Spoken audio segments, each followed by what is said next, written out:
की जा सके। आपको बताएं तो पाकिस्तानी आतंकियों की कायराना हरकत के बाद पूरी दुनिया भारत के साथ है, लेकिन चीन ने फिर एक बार दोहरा रवैया अपनाया है। पहलगाम हमले के बाद भारत और पाकिस्तान के बीच तनाव चरम पर है। इस बीच रेडियो पाकिस्तान की रिपोर्ट में दावा किया गया है कि चीनी राजदूत ने राष्ट्रपति जरदारी से मुलाकात कर भारत पाकिस्तान के बीच बढ़ते तनाव सहित कई मुद्दों पर चर्चा की। बैठक के दौरान पाकिस्तानी राष्ट्रपति जरदारी ने पहलगाम में हुए भीषण आतंकी हमले के बाद भारत के द्वारा उठाए गए हालिया कदमों पर चिंता जताई है। उन्होंने कहा कि ऐसे कदम क्षेत्रीय शांति और स्थिरता के लिए खतरा बन सकते हैं। भारत ने सिंधु जल संधि को निलंबित करने, अटारी में बॉर्डर को बंद करने और पाकिस्तान के साथ राजनयिक संबंधों को कम करने जैसे कई सख्त कदम उठाए थे। रेडियो पाकिस्तान के अनुसार चीनी राजदूत ने चीन पाकिस्तान के बीच लंबे समय से चले आ रहे भरोसे और दोस्ती को लोहे की तरह मजबूत बताया और कहा कि दोनों देश हर कठिन समय में एक दूसरे का साथ देंगे और साथ खड़े रहेंगे। इस विवाद के बीच पीएम मोदी ने रूसी राष्ट्रपति पुतिन के साथ फोन पर बात की है। इससे पहले भी पहलगाम हमले के बाद पीएम मोदी और पुतिन के बीच बात हुई थी। तब रूसी राष्ट्रपति ने पहलगाम हमले को लेकर चर्चा की थी और भारत का समर्थन किया था।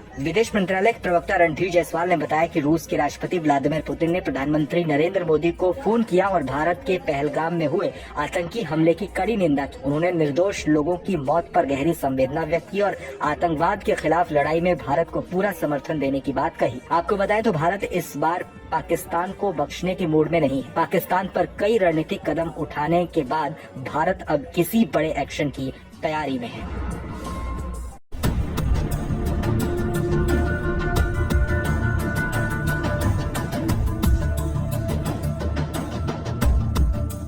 पहलगाम हमले के बाद भारत पाकिस्तान को लेकर किसी बड़े एक्शन की तैयारी में है। भारत से खौफ के बीच पाकिस्तान ने दूसरे देशों से मदद मांगनी शुरू कर दी है।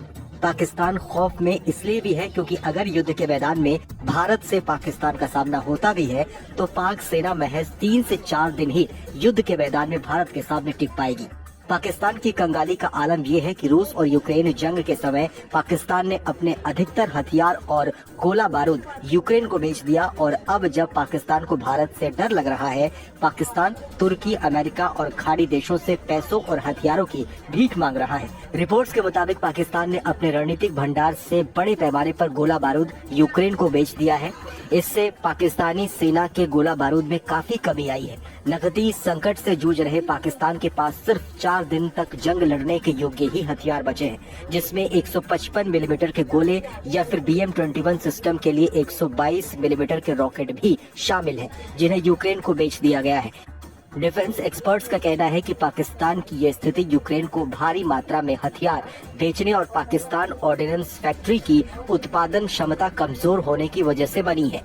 पाकिस्तान की सैन्य रणनीति मुख्य रूप से तोपों और बख्तरबंद गाड़ियों पर टिकी हुई है। इस स्थिति की गंभीरता को देखते हुए 2 मई को हुए विशेष कोर कमांडर सम्मेलन में इस मुद्दे को प्रमुखता से उठाया गया था। पाकिस्तान की घबराहट के कई कारण हैं। पाकिस्तान न जमीन, न हवा और न ही पानी में भारत का मुकाबला कर सकता है। पाकिस्तानी नेवी की हालत तो इतनी कमजोर है कि उसके पास जंगी जहाज और पनडुब्बियां तक वर्किंग पोजीशन में नहीं है।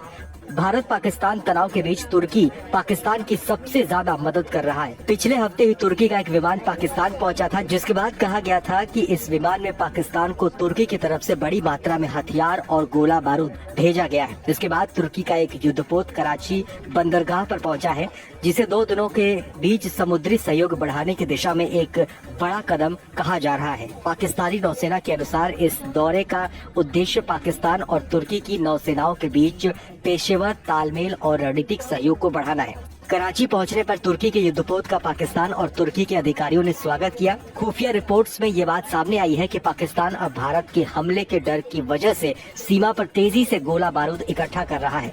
पाकिस्तानी एक्सपर्ट भी ये बात मानते हैं कि पाकिस्तानी सेना की स्थिति ऐसी नहीं है कि वो भारत से मुकाबला कर सके। पूर्व सेना प्रमुख जनरल कमर जावेद बाजवा ने सेना के समक्ष चुनौतियों को स्वीकार करते हुए एक बार फिर कहा था कि लंबे समय तक संघर्ष की स्थिति में भारत से निपटने के लिए पाकिस्तान के पास गोला बारूद और आर्थिक ताकत नहीं है। भारत पाकिस्तान पर सिर्फ एक तरफ से चोट नहीं कर रहा है, बल्कि पहलगाम हमले के बाद भारत ने पाकिस्तान पर कई रणनीतिक कदम भी उठाए हैं, जिसमें सिंधु समझौते को रद्द करने से लेकर पाकिस्तान से अपने डिप्लोमेट्स को वापस बुलाना और पाकिस्तानी नागरिकों का वीजा रद्द करने जैसे बड़े कदम शामिल थे। सिंधु जल समझौते के रद्द होने के बाद पाकिस्तान में पानी का संकट शुरू हो गया है और पाकिस्तान अब एक भीषण संकट में फंस गया है।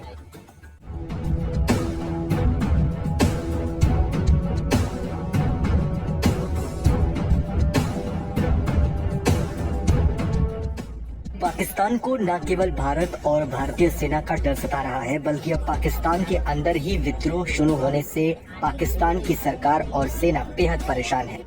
पाक सेना भारत से मुकाबले के लिए हथियार और गोला बारूद इकट्ठा कर रही है, तो वहीं दूसरी ओर पाकिस्तान के कई इलाकों में आंतरिक विद्रोह और प्रदर्शन शुरू हो गए हैं। पाकिस्तान के खैबर पख्तूनख्वा में एक मौलाना और बड़े इस्लामिक धर्मगुरु ने ऐसा ऐलान कर दिया है जिसने पाकिस्तानी सेना और सरकार को हिला कर रख दिया है। आपको बताएं तो पाकिस्तान को सबसे ज्यादा डर खैबर पख्तूनख्वा और बलूचिस्तान जैसे इलाकों को लेकर लग रहा है। एक तरफ भारत का डर तो वहीं दूसरी ओर पाकिस्तान में बढ़ते विद्रोह ने पाकिस्तान को और परेशान कर दिया है। आपको बताएं तो पाकिस्तान का खैबर पख्तूनख्वा वो इलाका है जहां लंबे समय से आंतरिक विद्रोह चलते आ रहे हैं। इस इलाके में पाकिस्तानी सेना और सरकार लोगों पर अत्याचार करती है, जिसकी वजह से इलाके के लोग लंबे समय से पाकिस्तान से अलग होने की मांग कर रहे हैं। पाकिस्तान के खैबर पख्तूनख्वा इलाके में टीटीपी यानी तहरीके तालिबान पाकिस्तान बेहद एक्टिव है। आए दिन इस इलाके में टीटीपी के लड़ाके और पाकिस्तानी सेना के बीच झड़प की खबरें मिलती रहती हैं। टीटीपी के हमलों में बीते कुछ महीनों में ही सैकड़ों पाकिस्तानी सैनिक मारे गए हैं। खैबर पख्तूनख्वा में भारतीय सेना का साथ देने का ऐलान